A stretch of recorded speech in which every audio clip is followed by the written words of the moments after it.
우리가 말하는 흔히들 산하 공공기관이 경기도의 경우에는 26개가 있고 여기에 4,000명이 직원들이 근무하고 있고 임원과 간부는 한 99명인데 퇴직 공무원이 근무하고 있는 현황을 보면 16개 기관에 기관장 5명을 포함해서 26명이 근무하고 있습니다. 바꿔 말하면 중앙정부의 그 어떤 구조화된 문제에 비하면 그렇게 크지는 않다고 생각할 수 있습니다. 우리 행정 시스템의 전문성을 어떻게 높일 것인가, 그런 구조로 가야 될 것이고, 또 공직과 민간의 어떤 그 공직의 개방성을 좀 높이고 좀 크고, 또 공공부문과 민간부문 간의 인재를 교류할 수 있는 그런 시스템을 우리가 이제 채택을 해야 된다 이렇게 보여집니다. 그런데 우리가 관리의 대상을 어떻게 규정할 것인가, 그 다음에 두 번째는 그 합리적이고 객관적인 기준을 어떻게 수립할 것인가, 또 세 번째는 그 기준을 어떻게 운영할 것인가, 그 운영에 관한 시스템을 정립을 해야 되겠다 이렇게 생각을 했습니다. 사실 공공기관에 저도 몸을 닫고 있지만은 공공기관에 근무하는 사람이 부족하다는 얘기가 아닙니다. 그러나 공직에 우리나라에서 관료제에서 3, 40년 동안 진짜 그 많은 그 경험을 공공기관에다 접목을 제대로만 시킨다면은 그거야말로 진짜 훌륭한 인적 풀 자원으로서 활용할 수 있다. 저는 그렇게 보고요.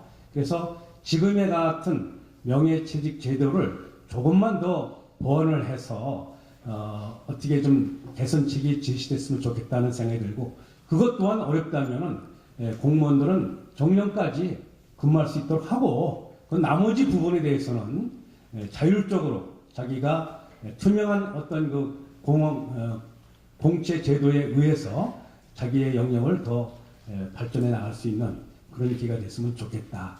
이 정도로 모두 말씀을 드립니다.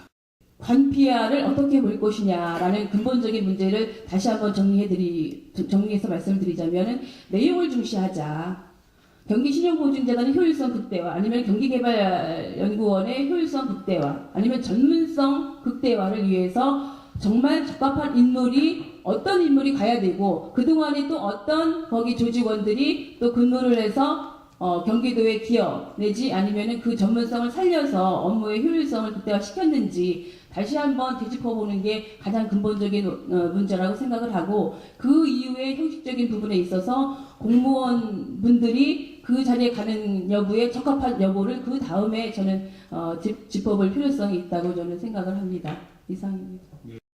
전직 공무원들이 아니라 실제로 시민들의 삶을 위협하는 건 현직 공무원들이 가지고 있는 그런 관폐화적인 성격이 더 많은 거 아니냐. 그럼 이걸 남의 문제로 제3자 방관으로 볼 것이 아니라 경인일보 주체인데 언론은 그러면 그 엄피아의 역할은 안 했나.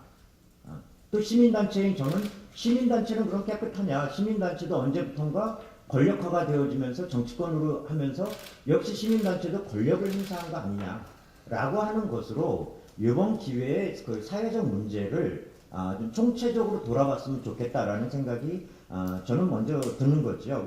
필요하지 않은, 정말로 필요한, 꼭 그 단체에 공무원이 꼭 가야 될 자리라면 그거는 이제 선별을 해서 꼭 갈 수도 있겠죠.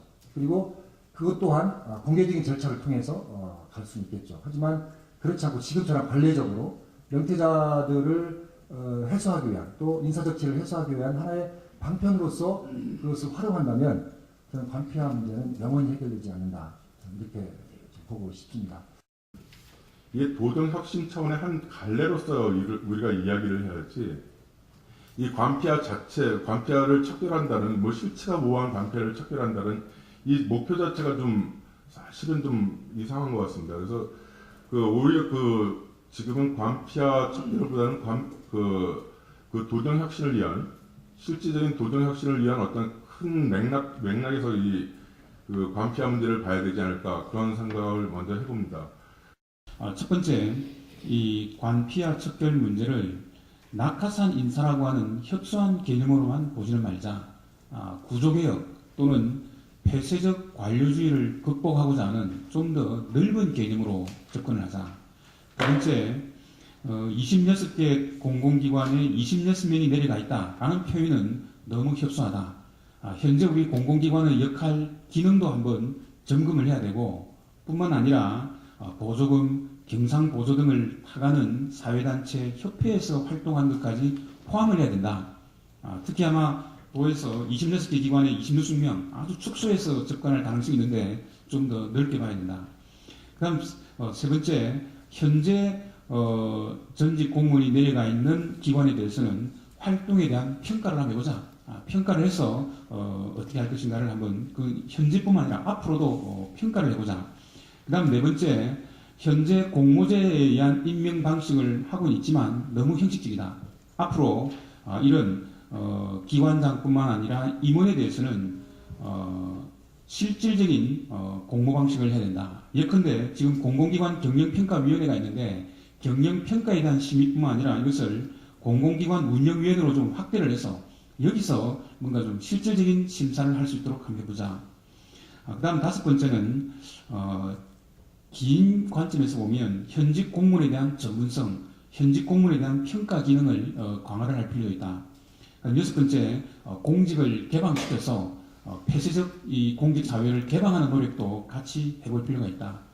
이런 맥락에서 이 문제를 단순히 낙하산의 문제로만 볼 것이 아니라 도정을 혁신하는 시스템을 개혁하는 그런 계기로 삼을 필요가 있다.